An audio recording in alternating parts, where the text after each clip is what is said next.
Hey, you're going to talk about where you are right now on the computer, where this video is embedded, and helpful tips on essay writing. Kind of walk you through this section for week 2.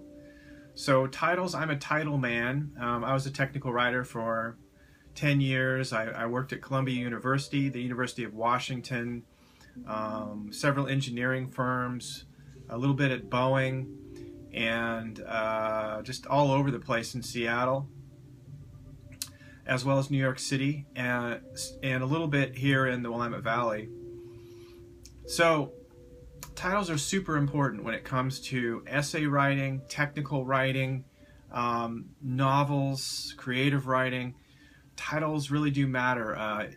Maybe they're a little bit more mechanically oriented in journalism than in other areas, but in terms of essays, a title will make your essay really stand out.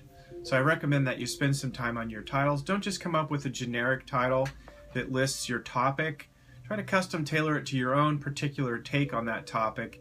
And a good way to do that might be to take a look at your thesis statement. You know, what am I talking about?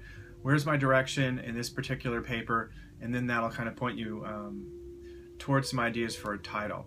Your introduction, you want to have your thesis in there somewhere. Now, I mentioned chapter 28 of Hacker's Book. Hacker's Book is optional, so if you don't have Hacker's Book, you can put Purdue OWL thesis into Google. Purdue is spelled P-U-R-D-U-E, owl, just like the animal.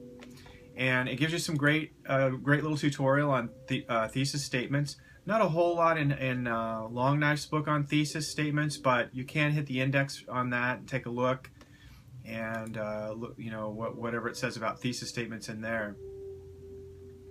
The Purdue OWL Writing Lab is good. It talks about the difference between an analytical, expository, argumentative thesis. At this point, I don't want you to get too freaked out. Just think of it in terms of the direction you're headed with your paper. So having to do with the independent media, mainstream media, and your particular topic, right? So from that standpoint, you're not really crafting an argument on the topic per se as your thesis statement. Rather, it's your take on the media. So my advice to you is don't worry about your title or your thesis statement until you finish writing your essay. I know that sounds weird. You want to formulate in your mind and get a working thesis statement, but what I would advise is when you finish your essay, go back and fine-tune that thesis statement. Go back and fine-tune your title or write your title. Don't feel like you have to have your thesis statement before you do anything else. I know that sounds weird but since you're already doing an outline, it's not as critical to have that thesis statement to begin with. Now, of course, you need to do the outline, right? And then you do need a working thesis statement for that outline, right? For the discussion this week. Let me just go very briefly here to the discussion, and we can just address that briefly. So, discussion 2, you're in easy writing skills and getting that outline put together. With your outline, make sure that you do follow the formal outline format that I've explained in the directions to discussion 2. I am a stickler for the format because it's important to be able to follow directions. If you can do rudimentary freshman level algebra from high school, then this outline should be a piece of cake compared to that. So not really that understanding when people skimp on the outline or don't put any effort into it. It really is important to follow the directions and do the assignment properly, right? Because sloppy thinking in the outline can translate into sloppy writing and a lack of paragraphing, lack of punctuation, poor grammar. So in the same sense that you want to have a well-organized house so that you don't have murky thinking when you're at home, you don't feel kind of out of it, the same goes for your outline. Think of it like the house of your essay, right? Are you a really messy person with piles of junk everywhere and maybe rotting dishes with rotting food in them?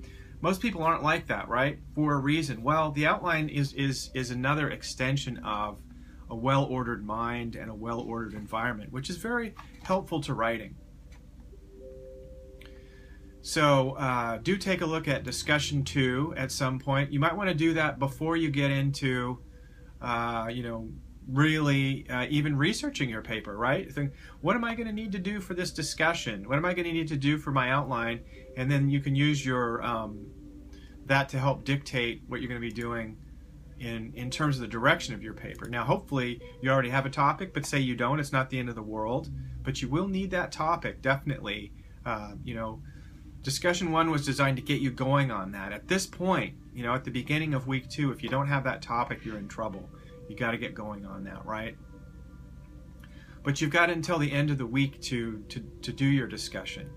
So that's something to think about, because the class makes accommodation for students who join late, stuff like that. So, you know, the deadlines are well into week 2 for quiz 1, quiz 2, discussion 1, discussion 2, and that's just me being extra nice.